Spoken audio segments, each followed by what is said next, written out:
First, plug the Type-C control cable into the Type-C port on the left side of the camera body. Then connect the other end with the mini USB 10-pin connector to the remote port at the bottom of the monitor. At this point, the camera interface will display a USB mode screen. Please choose Remote Shooting. Now proceed with the connection settings on the monitor.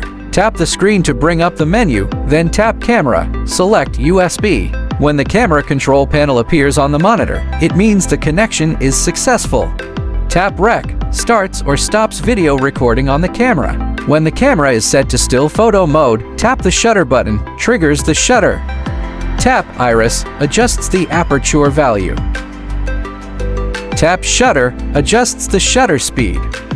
Tap ISO, adjusts the ISO sensitivity.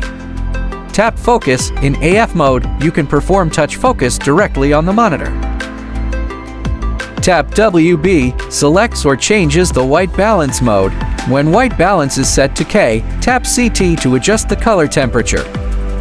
When ISO is set to auto, or the camera is in automatic modes, tap EV to adjust the exposure compensation value.